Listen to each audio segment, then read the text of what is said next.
రాకాలోకంకి స్వాగతం। ఈ కంటెంట్ మీకు నచ్చినట్లయితే లైక్ చేయండి, మీ బంధుమిత్రులకు షేర్ చేయండి। ఇప్పటివరకు సబ్స్క్రైబ్ చేసుకోకపోతే సబ్స్క్రైబ్ బటన్ని నొక్కండి, అదేవిధంగా బెల్ ఐకాన్ని కూడా నొక్కండి। నెమ్మదిగా బంగ్లాదేశ్లో ఉన్నటువంటి హిందువులు చేస్తున్న పోరాట ఫలితంగా వాళ్ళు సోషల్ మీడియా, రకరకాల సామాజిక మాధ్యమాలను, మీడియాను ఉపయోగించుకుని జాతీయంగా అంతర్జాతీయంగా చేస్తున్నటువంటి పోరాటం వల్ల ప్రపంచంలో ఉన్నటువంటి వివిధ దేశాలు బంగ్లాదేశ్ హిందువుల యొక్క దుస్థితి గురించి, వాళ్ళపైన జరుగుతున్నటువంటి అత్యాచారాలపైన గళమెత్తుతున్నాయి।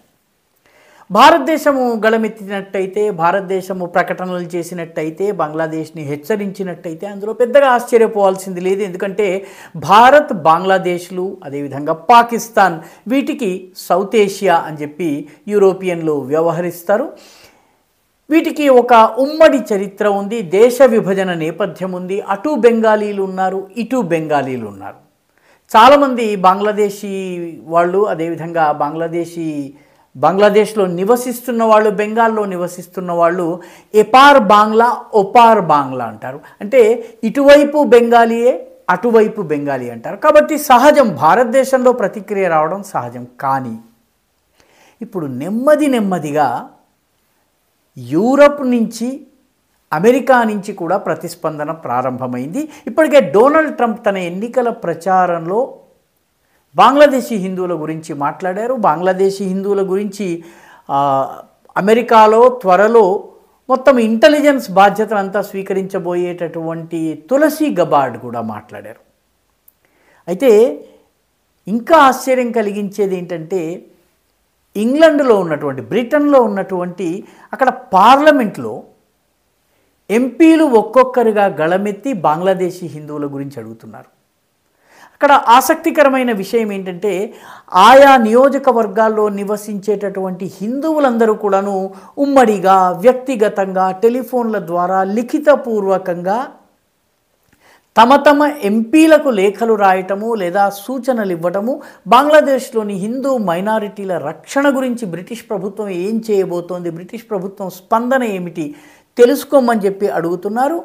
ప్రజల నుంచి వచ్చిన ప్రతిస్పందనకి జవాబుగా ఎంపీలు పార్లమెంట్లో ఈ విషయాన్ని లేవనెత్తుతున్నారు। నా నియోజకవర్గంలో ఉన్నటువంటి ప్రజల కోరిక మేరకు నేను ఈ ప్రశ్న అడుగుతున్నాను అని చెప్పి వాళ్ళు ప్రశ్న అడుగుతున్నారు। ఉదాహరణకి మిడ్ బకింగ్హామ్షైర్ ఎంపీగా ఉన్నటువంటి గ్రెగ్ స్మిత్ బంగ్లాదేశ్లో ఉన్నటువంటి హిందూ మైనారిటీలపైన జరుగుతున్నటువంటి అత్యాచారాలు, దాని విషయంలో బ్రిటిష్ ప్రభుత్వం ఏం చేయబోతోంది, ప్రభుత్వం స్టాండ్ ఏమిటి అని ప్రశ్నించారు। అదేవిధంగా మరొక ఎంపీ, ఆమె పేరు లారా కిర్క్ స్మిత్, ఆమె కూడాను నా నియోజకవర్గ ప్రజల కోరిక మేరకు వాళ్ళందరూ అడుగుతున్న కారణంగా వాళ్ళ ప్రతినిధిగా నేను ఈ ప్రశ్న వేస్తున్నాను, హిందూ మైనారిటీల రక్షణ విషయంలో బ్రిటిష్ ప్రభుత్వం యొక్క దృక్పథం ఏమిటి, బంగ్లాదేశ్లో జరుగుతున్నటువంటి అత్యాచారాల విషయంలో। ఈ రెండిట్లో కూడాను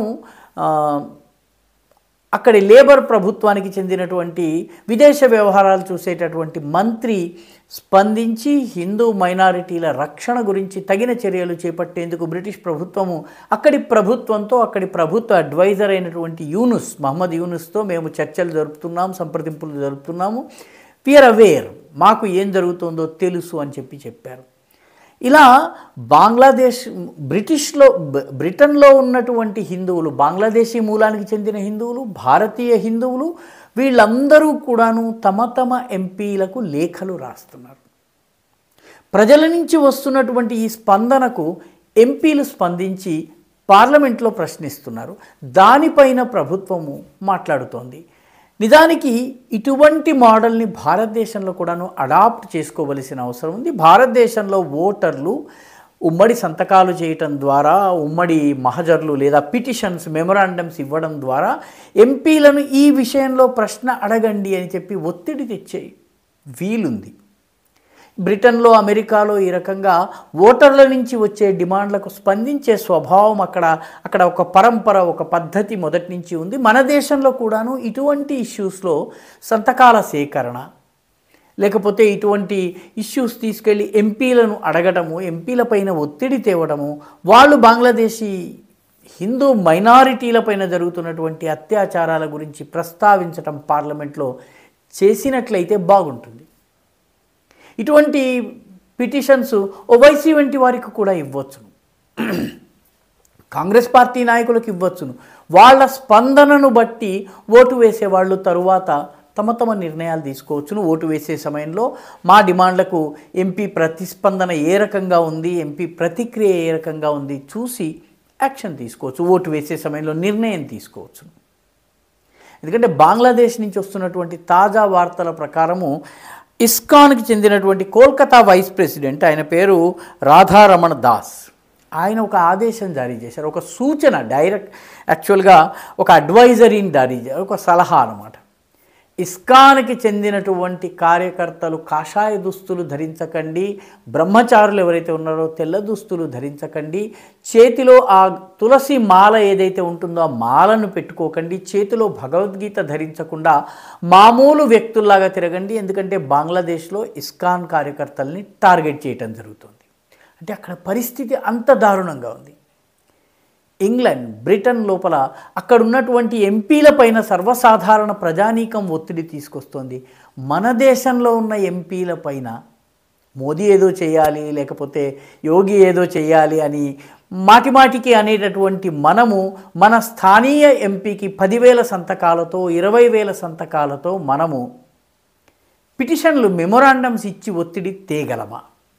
ఇది ఆలోచించాల్సినటువంటి విషయం. ఈ వీడియో మీకు నచ్చినట్టయితే లైక్ చేయండి, షేర్ చేయండి, ఈ ఛానల్కు సబ్స్క్రైబ్ చేయండి, మీ అభిప్రాయాన్ని కమెంట్ల రూపంలో తప్పనిసరిగా పంపించండి.